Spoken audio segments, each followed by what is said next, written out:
Hey folks, BlackCross here, and welcome to a impressions video. I did one technically on Final Fantasy VII Remake, and that was only because of the fact, number one, that was a much long-awaited title that I have been waiting for it to come out finally. And then of course you also have the fact that technically it had a demo, so it's like, yeah, you know what, we'll do an impressions video on that one. And in this video's case, same thing, except not exactly as a hype type video, but it had a demo. So today we're going to be doing an impressions video on Kingdom Hearts Melody of Memories. Quick disclaimer before we even remotely get started on this impression video. I am not what you call an expert in rhythm-based games. I'm only familiar with it to a certain level of degree. Arguably the only game series that I have played that is rhythm-based would be that of course, Guitar Hero, which at that point, that's everybody, I think. And secondly, while Kingdom Hearts has had a history of rhythm-based games, they weren't heavily induced into the game itself. You know, they were part of what you would call a bigger game in order to 100% complete Kingdom Hearts and stuff. So it's not like a major influence, so it's one of those like small deals. So this is actually the first time that Kingdom Hearts, aside from like that of Chain of Memories, as well as Union Cross, this is like the one other time that Kingdom Hearts has actually delved out of its comfort zone, being that of a rhythm-based game. So naturally, my familiarity when it comes to rhythm-based games is almost absolutely zero, but with that being said, I feel like I can do enough of a job to represent a rhythm-based game in terms of this impression video. But just to let you guys know, in case there are any people who are experts at rhythm-based games, just know that I am not that good at it. So your mileage may vary depending on what you think is either considered fair, unfair, or challenging. With that said, I want to go ahead and discuss the main game itself. Obviously, being that of a demo, it is limited to what you can do freely, but we will discuss further as to everything else that the game might offer, as well as what it might have, up until the ultimate release that it will have, and thus I will do a full-on review of it then. So let's talk about the gameplay. The gameplay of Melody of Memory. Obviously, you're going to be doing a track layout. Obviously, you're going to be playing through each particular soundtrack, and you're going to be pressing a series of buttons in order to progress through that track, of course. And these buttons varies between one of 5 button commands.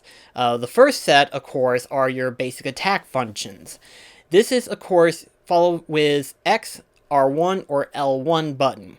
Now, why is it that there are 3 separate buttons for attack?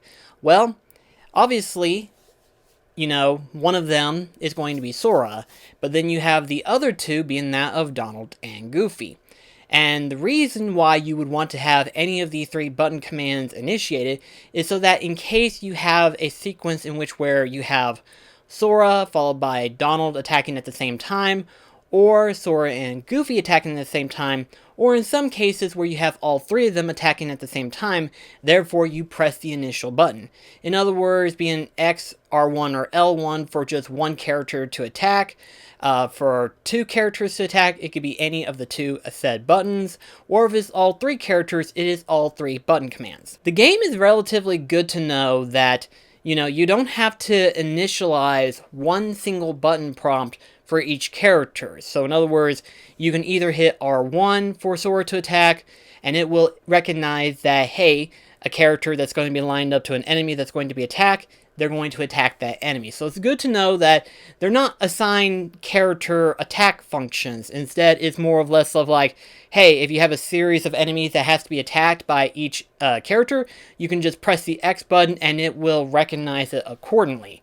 But if you have 2 or all 3 sections that have to be done at the same time, you will need to do that continuously for those characters so that it will be registered. Because one button will not register for all 3 or 2. It has to have either 2 separates or all 3 button commands. Then you have another button prompt being that of the circle button. This is used for jumping, whether it is to dodge an attack that's on your way based on the rhythm, or based on the enemy height, you will be jumping followed by attacking said enemy in the air at the same time. Then you also have the fact that there's a sequence in which where you will be gliding through the air, and that is initiated by pressing circle and holding it in order to do a natural glide.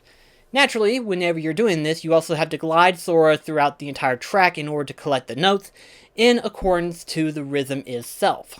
And then of course you have the occasional triangle command button, in which where you will find these little items sayings where you will hit triangle and it will do a said ability. This ability can be anything, being that of a spell like Thunder or Cure, depending, and then it could be any of Sora's known weapon abilities that he can use throughout the entire series. It will register within the actual track itself. So of course you have the basic layout, like I said, the X, R1, L1 for attack, circle for jump, and then triangle for whatever ability the game is going to have you be using when you get to that particular said button prompt.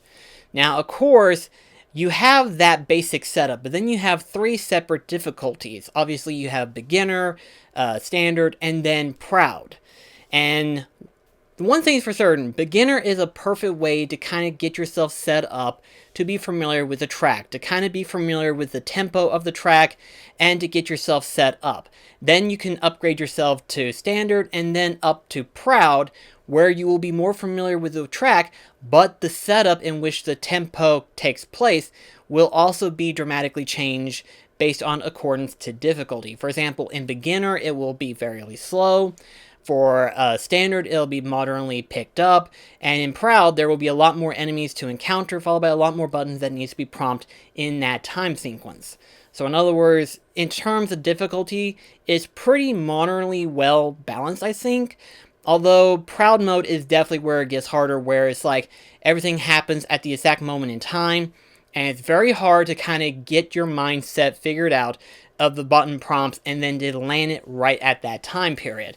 It is very hard to get your mind figured out in that way. But while you have the main difficulty setup itself, followed by the main button prompts, you have 2 additional styles that can be played in the game.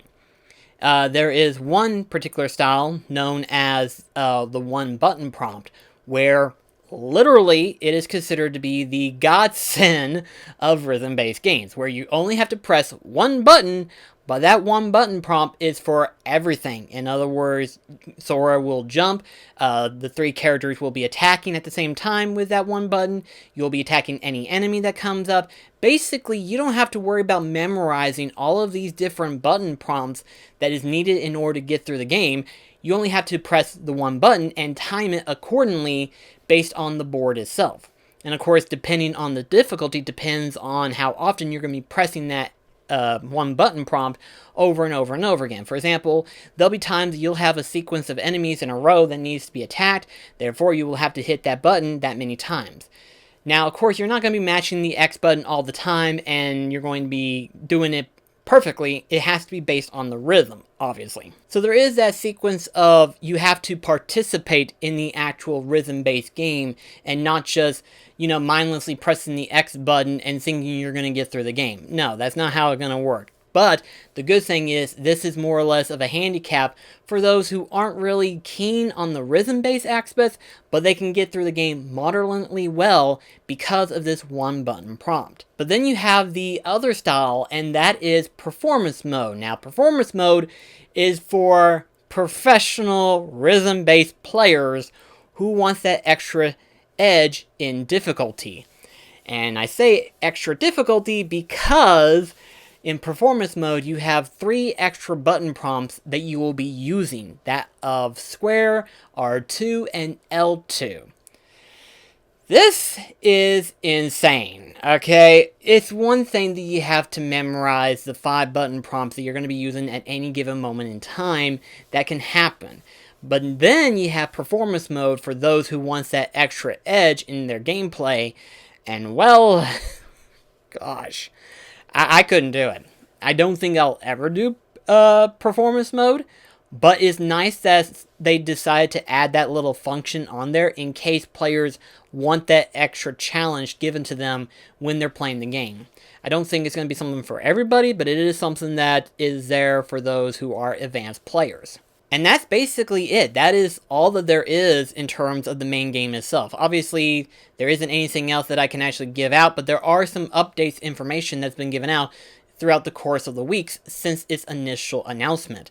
For starters, number one, the game itself will feature a lot of content for both veterans and newcomers alike to enjoy when it comes to the Kingdom Hearts franchise that this game will have.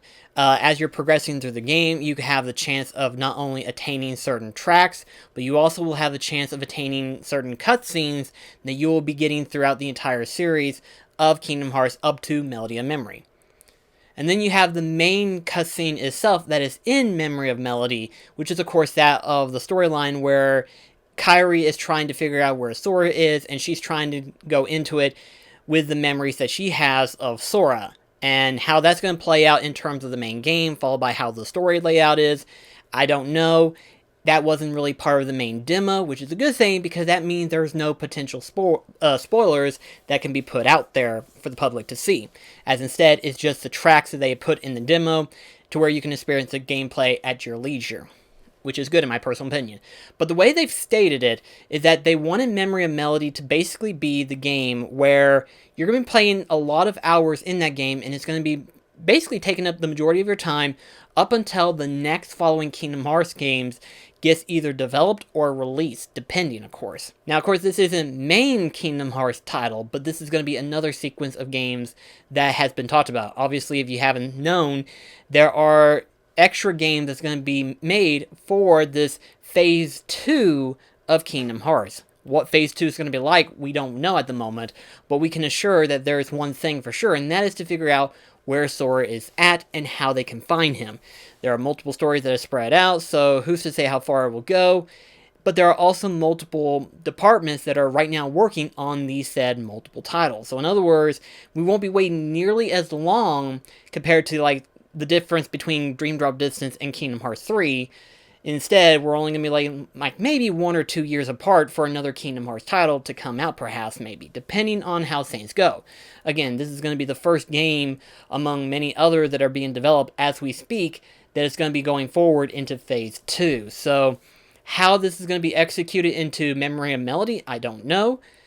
But it's going to be interesting to see how it's all set up, because for starters, number one, if you are a fan of Kingdom Hearts, chances are you're going to enjoy this. Whether you play the performance mode, the standard, or the one-button prompt mode, or play it through beginner or proud, whatever way you want to play it, chances are you're going to be having that many hours just to play through it and enjoy it as it is.